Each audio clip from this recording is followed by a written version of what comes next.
समय समय पर सिविल प्रक्रिया संहिता में बहुत सारे संशोधन किए गए। जैसे जैसे आवश्यकता पड़ी बहुत सारे संशोधन किए गए, क्योंकि समय बदलने के साथ समाज में कई सारे चीजों को चेंज होते जाते हैं। उसी के आधार पर हमें अपने कानून में जो है चेंजिंग भी करना पड़ता है। तो इस प्रकरण में संविधान जो ये सीपीसी हमारा है, इसमें भी बहुत सारी चीजों को चेंज किया गया समय समय पर। तो बहुत सारे प्रोविजंस चेंज होते आए, जिसमें से मैं अभी यहाँ पर तो लिख रहा हूँ, इसको रिकॉर्ड में लिख सकते हैं। मेन जो सेक्शन चीजें याद रखनी होगी उसको ध्यान रखेंगे उस अनुसार। पहला संशोधन हुआ था 1951 में, 1951 में। यानी कि 1950 में हमारा जो संविधान है वो पूरी तरह से लागू किया गया था। और 1951 में प्रथम संविधान संशोधन भी हुआ था। याद होगा आप लोगों को कि भारतीय संविधान में सबसे पहला अमेंडमेंट या संशोधन 1951 में हुआ था। और उसी समय इसमें भी पहला संशोधन हुआ, सीपीसी में भी। उसके बाद बहुत सारे डेट्स है, इसको याद रखना। संहिता जो है वो कॉन्स्टिट्यूशन से थोड़ा मैच करता है कुछ चीजों में। जैसे 1951 में पहला संशोधन था, फर्स्ट अमेंडमेंट। उसके बाद 1976 में हमारे संविधान में भी 42वां संविधान संशोधन हुआ था संविधान में। और वो सबसे बड़ा संविधान संशोधन था। इतना बड़ा संविधान संशोधन था कि उसे मिनी कॉन्स्टिट्यूशन के नाम से भी जानते हैं हम लोग। तो 1976 में जो संशोधन हुआ था वो सबसे बड़ा था। उसमें काफी ज्यादा संशोधन किए गए थे।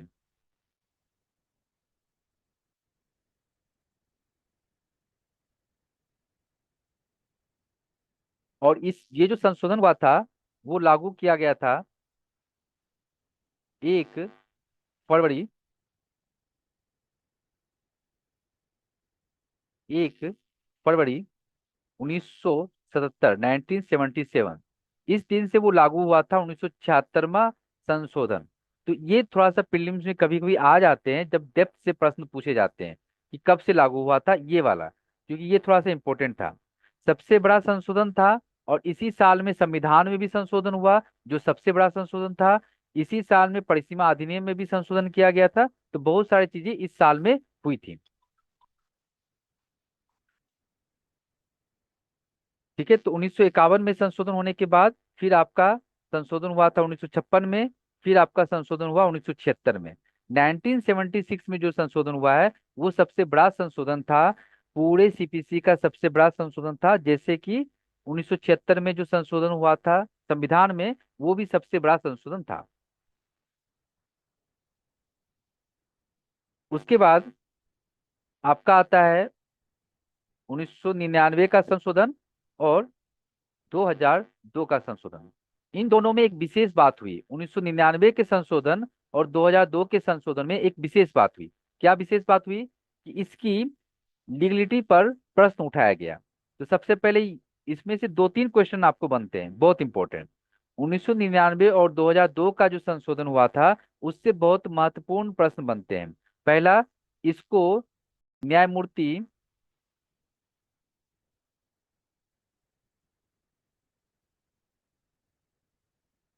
जस्टिस मलिमथ कमेटी के रिकमेंडेशन को जोड़ा गया था।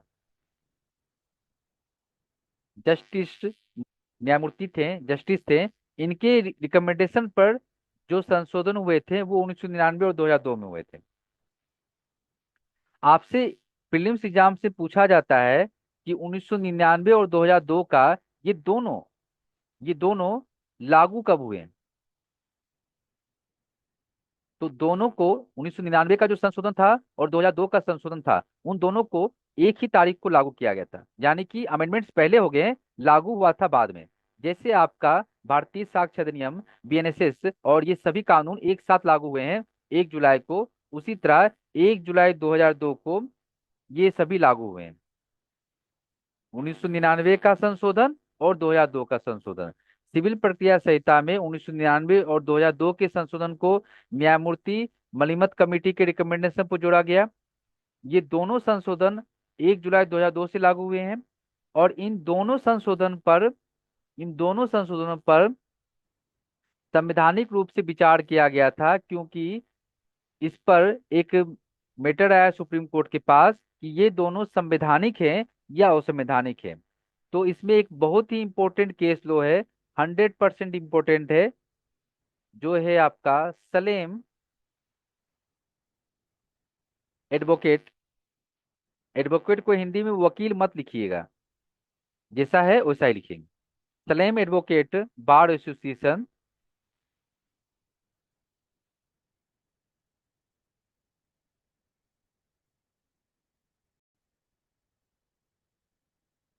Salem advocate bar association versus, यानी कि बनाम भारत संघ।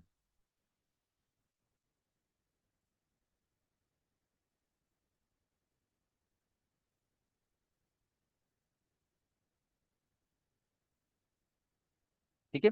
इस केस में क्या हुआ था, इस केस में सलेम एडवोकेट बनाम भारत संघ के केस में हुआ था कि जो संशोधन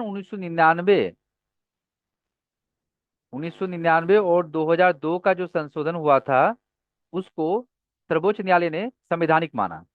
और ये बहुत इंपॉर्टेंट है, क्योंकि इसकी संवैधानिकता पर प्रश्न उठे हैं, ये संवैधानिक है या संवैधानिक नहीं है। तो इस केस के द्वारा माननीय सर्वोच्च न्यायालय ने सलेम बार एडवोकेट के केस में 1999 और 2002 में जो संशोधन हुए थे उसको वैध माना।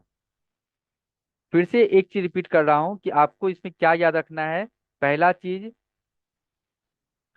कि ये जो संशोधन हुए थे 1976 का, उसको थोड़ा सा ध्यान रखिएगा, क्योंकि एग्जाम में प्रीलिम्स से पूछे गए हैं कि ये कब से लागू हुआ था। तो 1976 का जो संविधान संशोधन हुआ था सिविल प्रक्रिया संहिता में, वो 1 फरवरी 1977 से लागू हुआ, पहली चीज। उसके बाद दूसरा इंपॉर्टेंट चीज, 1999 और 2002 का जो संशोधन हुआ है, वो किसके कमिटी के रिकमेंडेशन था? मलीमत की कमिटी के रिकमेंडेशन पर थे, सिफारिश पर हुए थे। लागू कब हुआ? 1 जुलाई 2002 को लागू हुए। ये दोनों जो संशोधन हुए हैं, ये दोनों लागू कब से हुए हैं? 1 जुलाई 2002 से।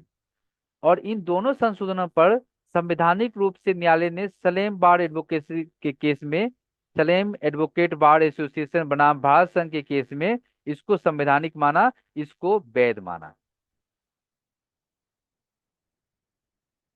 यहां तक पहुंच चुके हैं अच्छे से। अब चलिए आगे। हमारा सिविल प्रक्रिया संहिता 2 भागों में बटा हुआ है। एक भाग में, एक पार्ट में आपकी धाराएं दी गई हैं, जिनकी संख्या है 158। एक पार्ट में आपका एक अनुसूची दिया गया है, शेड्यूल दिया गया है, और उसमें आदेश दिए गए हैं, जिनकी संख्या है 51। एक और चीज इसके साथ साथ दी गई है, जिसका प्रयोग हमें नॉर्मली नहीं होता है, तो हम एग्जाम के पॉइंट ऑफ व्यू से उस पर ध्यान नहीं देते हैं। मैं आपको सिर्फ बता रहा हूं कि क्यों हमारा सिविल प्रक्रिया संहिता की बुक इतनी मोटी है, क्योंकि उसमें बहुत सारी चीजें दी गई हैं। परिशिष्ट, जिसको अपेंडिक्स भी कहते हैं, इसमें ए से लेकर एच तक के परिशिष्ट दिए गए हैं, जिनका काम क्या होता है? जैसे फॉर्मेट्स होते थे बीएनएसएस में, सीआरपीसी या बीएनएसएस में द्वितीय अनुसूची में जो परिशिष्ट दिए हुए, जो फॉर्मेट्स दिए हुए हैं, प्रारूप दिए हुए हैं, उसी तरह हमारे सिविल प्रक्रिया संहिता में भी प्रारूप दिए गए हैं। तो ये जो है ए से लेकर एच तक, इसमें आप प्रारूप या फॉर्मेट पाते हैं। किसी को सम्मन भेजना है तो फॉर्मेट क्या होंगे? अंतर्विवाची वाद लाना है तो फॉर्मेट क्या होंगे? एक पक्षीय डिक्री करना है तो क्या, उसके आपास करने का क्या प्रोसेस प्रारूप होंगे, फॉर्मेट होंगे? इन सब चीजों को बताया गया है। तो इसमें सिर्फ फॉर्मेट मिलता है, और एग्जाम के पॉइंट ऑफ व्यू से हमें इसको छूना भी नहीं है। तो हमें बेसिकली दो ही चीजें पढ़नी है, धाराएं और अनुसूची। धाराओं में भी, धाराएं तो लगभग लगभग आपको कुछ छोड़कर सारे पढ़ने पड़ेंगे ऑब्वियसली, कम से कम एक सेक्शन तो पढ़ने ही पड़ेंगे। और अनुसूची में आपको मोटे मोटे तौर पर जो आदेश दिए गए हैं, ऑर्डर्स दिए गए हैं, उसमें 15 से 20 आदेश हमें पढ़ने पड़ते हैं। बाकी के सभी यूजलेस है एग्जाम के पॉइंट ऑफ व्यू से। प्रैक्टिस में बहुत सारी चीजें हैं जो यूज आती हैं, बट हम सिर्फ और सिर्फ एग्जाम के पर्पज की बात कर रहे हैं, तो उसमें वो यूजफुल नहीं होंगे। ठीक है। तो इस ढंग से आप चीजों को समझेंगे। अब लग रहा है ना बर्डन कम हो गया, आधी मोटाई खत्म होगी सीपीसी की, क्योंकि आपके परिशिष्ट आपको नहीं पढ़ने हैं, और परिशिष्ट के अलावा आदेशों में भी आपको आधा ही पढ़ना है। तो कितना आसान हो गया। चलिए, यहां तक समझने में कोई दिक्कत नहीं हुई है। अब एक और कंसेप्ट जो आज ही हम डिस्कशन कर लेते हैं, और ये इंटरव्यू का पूछा जाने वाला क्वेश्चन है, कि सपोज कीजिए आप लोग को पता है कि बहुत सारे धाराएं और अनुसूची को साथ में को रिलेट करके पढ़ा जाता है, जिसको हम लोग बोलते हैं रीड विथ, यानी कि इस सेक्शन को इस आदेश के साथ पढ़िए। एक एग्जांपल देता हूं। धारा 88 में अंतर्विवाची है, और इसके संबंध में आदेश है 35। इन दोनों को हमको साथ में पढ़ना पड़ता है। मैं एक शॉर्ट लिस्ट इंपॉर्टेंट सेक्शंस और ऑर्डर्स की आप लोगों को कल दूंगा, जिसमें आपको इंपॉर्टेंट सेक्शंस को कौन से ऑर्डर के साथ पढ़ना है वो मिल जाएगा। आज आपको सब सिर्फ मेहनत इतनी करनी है इन चीजों को समझने के लिए। तो मैं एक इंपॉर्टेंट बात बता रहा हूं कि मान लीजिए धारा है और आदेश है। हो सकता है कि इन दोनों में जो बात की गई होगी, जो प्रावधान किया गया होगा, वो एक दूसरे से थोड़े से विपरीत है। कभी हो सकता है ना कि एक दूसरे के विपरीत हो जाए। आदेश कुछ और कह रहा है और धाराएं कुछ और कह रहे हैं। ऐसा हो सकता है ना।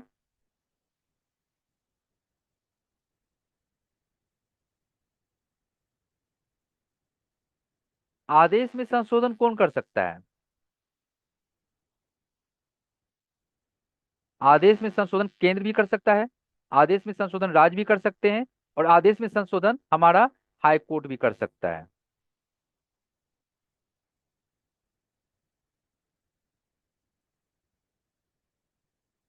धाराओं में संशोधन कौन कर सकते हैं? तो इसमें सिर्फ और सिर्फ केंद्र सरकार और राज्य सरकार को ये अधिकार है। Central government as well as state government has power to amend any section and order. लेकिन आदेश में संशोधन करने का अधिकार उच्च न्यायालय को भी है। ध्यान रखेंगे, उच्च न्यायालय मैंने लिखा है, सुप्रीम कोर्ट नहीं लिखा है। सुप्रीम कोर्ट को आदेशों में परिवर्तन करने की शक्ति इस प्रकार से नहीं है। जाहिर सी बात है, उनके पास 141 का पावर है और किसी भी चीजों का न्यायिक पुनर्विलोकन करने का पावर है, तो वो तो कुछ भी कर सकते हैं। किसी भी चीजों को रद्द कर सकते हैं या उसको केस के थ्रू ला सकते हैं। अब दूसरा इसमें ये समझना है कि अगर कभी भी धारा एवं आदेश में कभी मतभेद हो गया या असंगतता की स्थिति आई, कि एक दूसरे से वो लोग कॉन्ट्रेरी बात कर रहे हैं, धारा और आदेश में कॉन्ट्रास्ट हो गया है, तो क्या होगा? तो उसमें हमें ये ध्यान रखना है, इसको लिख लीजिए, बहुत अच्छा रहेगा आप लोगों के लिए, बहुत इंपॉर्टेंट। और ये सब चीजें आपको कहीं डायरेक्ट में या बुक में भी बहुत कम मिलती है देखने को। तो लिखिए, धारा एवं आदेश की असंगतता, जो मैंने हेडिंग लिखा है इसको लिखिएगा, उसके नीचे लिखना शुरू करें। धारा एवं आदेशों को, धारा एवं आदेशों को साथ साथ, धारा एवं आदेशों को साथ साथ पढ़ा जाना चाहिए।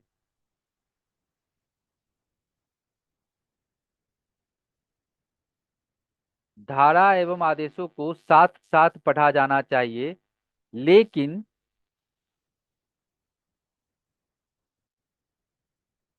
अगर कभी धारा एवं आदेशों में, सेक्शंस और ऑर्डर्स में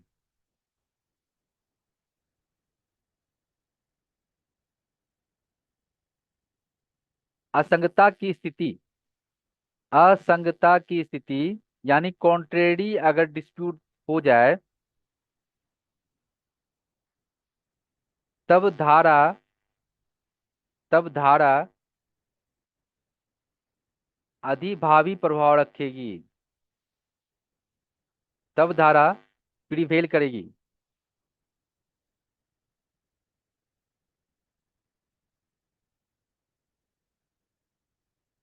ठीक है। अगर धारा और आदेश में कभी भी कॉन्ट्रास्ट जैसी स्थिति आए, असंगता जैसी स्थिति आए, तो धारा और आदेश में धारा प्रिवेल करेगी। अब ये मैं एक एग्जांपल के साथ आप लोग को समझाऊंगा कि जब